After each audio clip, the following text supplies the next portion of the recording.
as COVID-19 pandemic started, there has been a lot of effort trying to identify drugs that would help in treating this viral infection.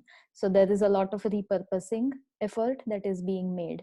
And the another thing that comes with repurposing or adding new treatments or adding new drugs to a patient's regimen is the fear of drug-drug interactions. So it's like the patient in the particular project that I'm working in, the patient is a Gaucher disease patient who is, let's say, taking oral substrate reduction therapy by name eliglustat. So the project specifically that I worked on looks at a Gaucher disease patient taking eliglustat on a long-term basis. If starts on these COVID-19 treatments, whether they would need to stop their routine regimen of eliglustat or whether they would need some kind of dose adjustment, or whether there is some risk that we can identify beforehand so that those patients wouldn't have to deal with the adverse drug reactions. So that was the motivation behind starting up the modeling project that I worked on and presented on in World Conference.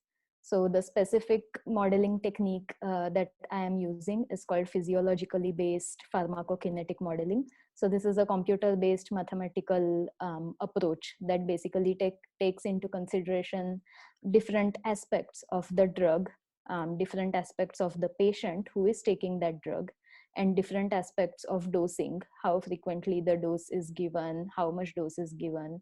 And that way, the equations that I use try to figure out how the exposure of the drug would be different if it is used alone versus if it is combined with any other specific drug.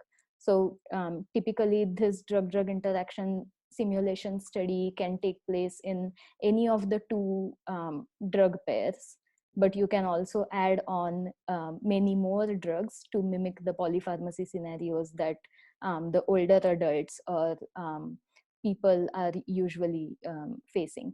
So that's the beauty of this technique, that we can actually make it more complex to suit the real life scenarios and drive meaningful conclusions from it. I looked at interaction between eliglustat and fluoxamine. So fluoxamine is a drug, antidepressant drug currently under investigation for its effect on reducing exacerbations related to COVID-19 infection. So I looked at interaction between eliglustat and fluoxamine.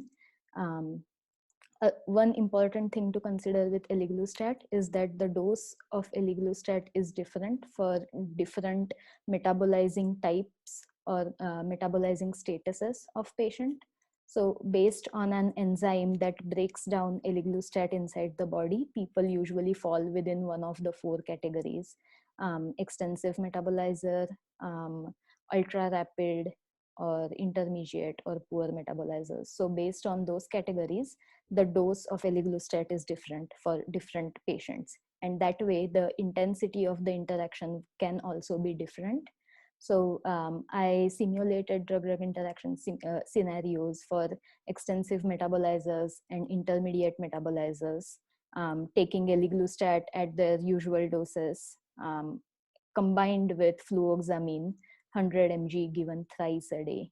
And the results from my simulation study indicate that even though the exposure of eliglustat increases in presence of fluoxamine, it still lies well below the maximum threshold that is considered 250 nanograms per ml concentration level in the plasma.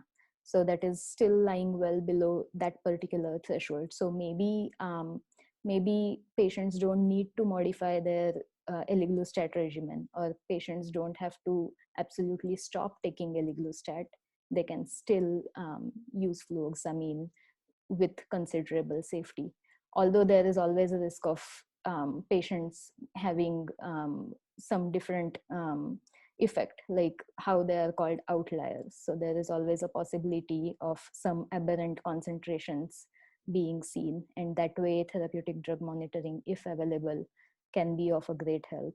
But since there is a limitation with respect to availability of therapeutic drug monitoring, such in silico computer-based modeling techniques to evaluate drug-drug interactions can really be of help.